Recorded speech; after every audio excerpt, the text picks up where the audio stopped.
We got golden fingers, and we're loved everywhere we go. We sing about beauty, and we sing about you at $10,000 a show. We take all kind of pills and give us all kind of thrills, but the thrill we've never known is the thrill that'll get you when you get your picture on the cover of the Rolling Stone. Rolling Stone. You see my picture on the cover of the Stone. On the back, I promise for my mother. Stone. To see my smiling face on the cover of the Rolling Stone. We figured if just one of us, man, was really, really, really sexy. And a great big thank you to Dr. Hook and the Medicine Show. The cover of Rolling Stone is a classic punk rock song from way back in 1972. And if the point of the title is lost on you, you're not as old as some of us. And it's got nothing to do with the Rolling Stones or with the cliche that a Rolling Stone gathers no moss. Rolling Stone is a monthly magazine devoted to music, politics, and pop culture. Founded in San Francisco in 1967, renowned for its coverage of rock music, and at that time, for political reporting by the legendary Hunter S. Thompson. There are a couple of movies involving Hunter S. Thompson. I've seen two, like them both. Where the Buffalo Roam, 1968, with Peter Boyle, Bill Murray, and Bruno Kirby. And Fear and Loathing in Las Vegas, 1998, with Johnny Depp and Benicio del Toro. Back in the day, being put on the cover of Rolling Stone was tantamount to being mounted on a pedestal on the world stage. You were a big fucking deal. Which is what brings us together today, sort of. You see, I'm on a cover. Oh no, not the cover of Rolling Stone, but on the cover of one of my books. And to be perfectly honest, as I usually am, I put myself on the cover. The book is a crime fiction novel called Dead Stripper. It came out last March, if memory serves. But I was not on the cover of the original issue. In fact, I wasn't even on the second cover, or the third cover either.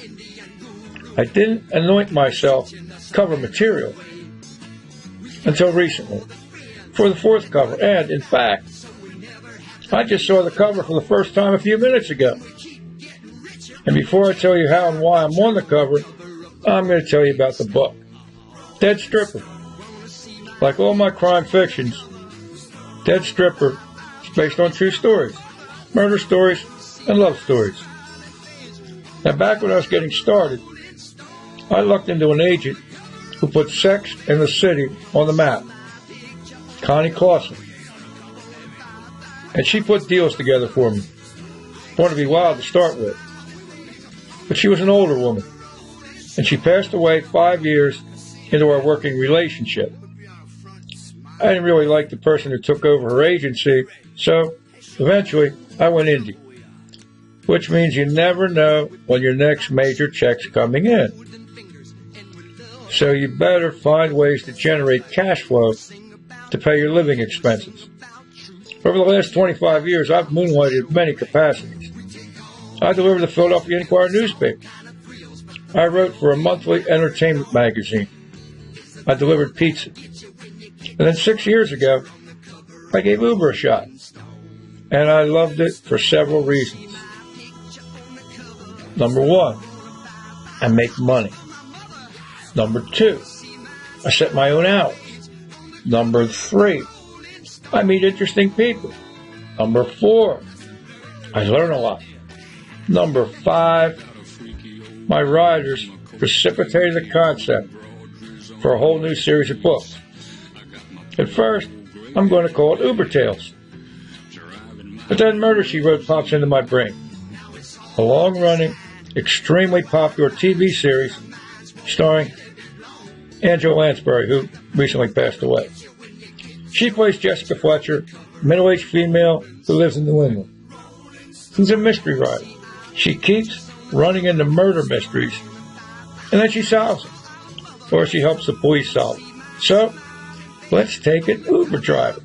And who, these days, isn't familiar with Uber.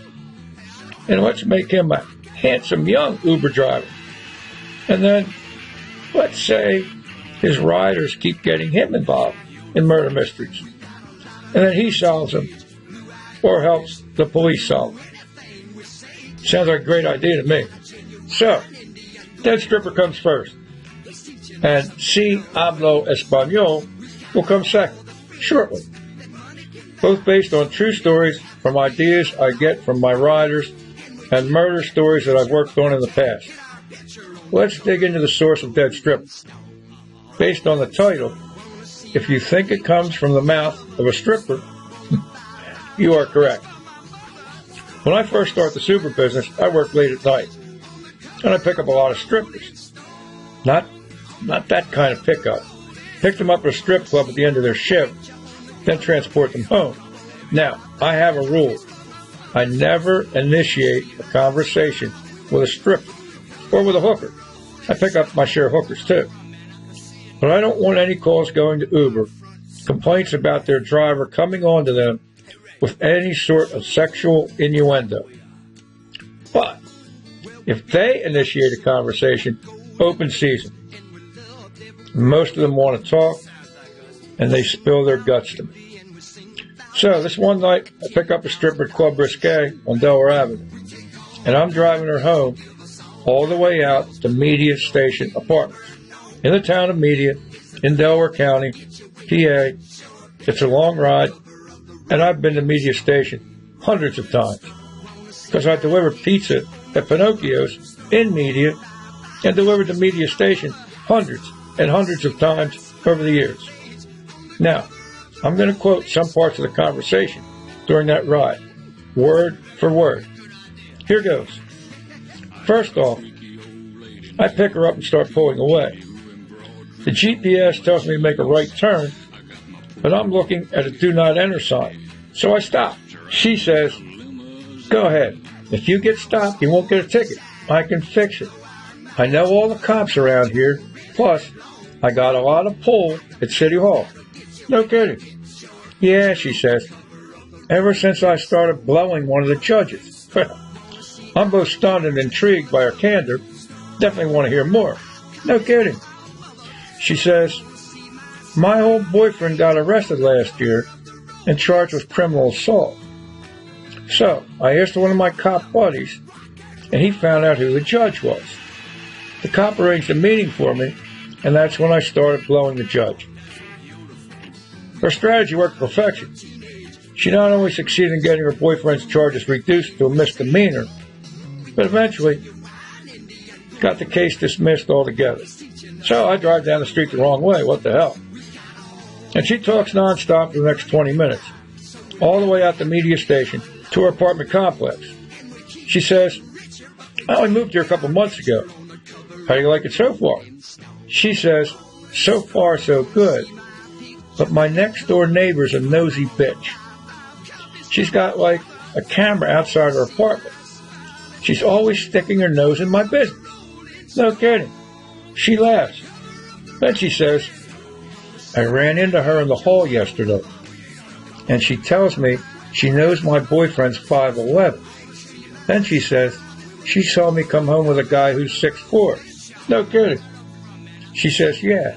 So I tell her, "Since you're so into my shit, why don't you come over and trim my pussy hair the next time it needs trimming?" Boom!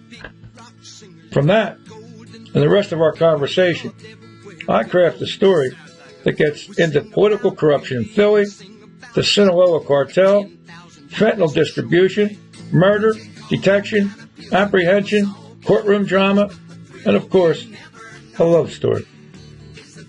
Dead Stripper reads fast, it's hard-hitting and fun. And now, about my picture on the cover. I designed the first book cover before I finished writing the book.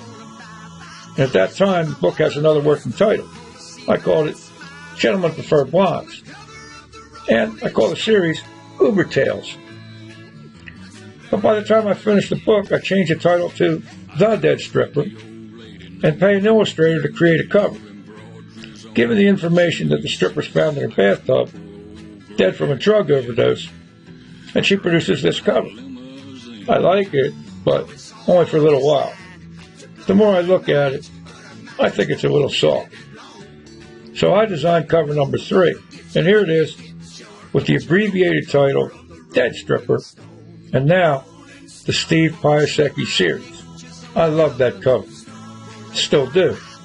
But some people, like Amazon, they won't allow me to promote it on their site. Too vivid sexually, some shit like that. So I give in, design cover number 4. With just a pair of stripper heels, a drug baggie, an old picture of me. Why me? Because let's face it, I'm the main character. His name's Steve Piasecki, but I'm Steve Piasecki incarnated with today's brain and 20 years experience working in true crime and crime fiction. But in the body of a 34-year-old with good looks. Now, I cheat on the photo, but just a little. I'm 38 in that photo. Can't find a good one from back when I was 34 that appropriately represents a contemporary Steve Piasecki. My hair's too long back then. So that's the story, and those are the covers. I plan to ditch this cover come New Year's and go back to the cover I love, cover number 3. Unless this cover really takes off. So if you want to take a chance on getting a collector's item, this cover is available for another couple weeks. Get it before the supply runs out. So that's it for today.